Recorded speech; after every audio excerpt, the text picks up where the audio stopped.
दौंड तालुक्यातील हिंगणी पेरडी ग्रामपंचायत सदस्य अश्विनी बागल यांच्या गावातील नागरिकांना मोफत पाणी पुरवठा. दौंड तालुक्यातील हिंगणी पेरडी गावामध्ये गेल्या 2 महिन्यांपासून नागरिकांना पिण्याच्या पाण्यापासून गुराढोरांना पाण्याची सोय सुद्धा उपलब्ध होत नव्हती. हे गाव भीमा नदी तीरी असल्याने भीमा नदीच्या पाण्यावरच त्यांना अवलंबून राहावे लागते.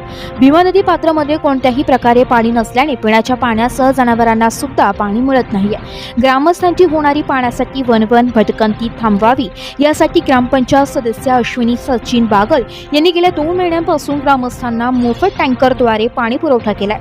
जोपर्यंत पाण्याची उपलब्धता होत नाही तोपर्यंत टँकर चालू राहणार असल्याची माहिती त्यांनी दिली आहे. या उपक्रम राबवून त्यांनी ग्रामस्थांना मोठी मदत केली आहे. यावेळी दौंड बाजार कृषी उत्पन्न समितीचे माजी उपसभापती वैशालीताई बाळासाहेब बागल व बाळासाहेब बागल यांनी या उपक्रमाला साथ दिली आहे. या उपक्रमाचे ग्रामस्थांकडून मोठे समाधान व्यक्त केले जात आहे.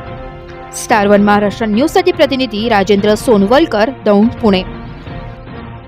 हिंगणी बेरडी गावामध्ये मी ग्रामपंचायत सदस्य अश्विनीताई सचिन बागल गेल्या 2 ते 1.5 महिन्यापासून टँकरने मोफत पाणी पुरवठा करत आहे. तसेच माझ्या घरातील सर्व कुटुंबियांनी याच्यात सगळ्यांचा सहभाग आहे. आणि माझे सासरे बाळासाहेब मोरोपंत बागल व सासूबाई वैशाली बाळासाहेब बागल यांचा मोलाचा वाटा आहे. आणि या गावात पाऊस नसल्यामुळे, दुष्काळ असल्यामुळे पाण्याची खूप टंचाई आहे. त्यामुळे गावकऱ्यांना मोफत पाणी पुरवठा केला जातो.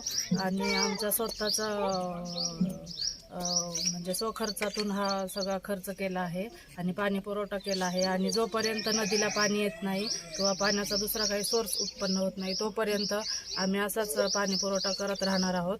आणि सगळ्या गावकऱ्यांना पाणी पुरवठा आम्ही स्वतःच्या खर्चातून करणार आहोत.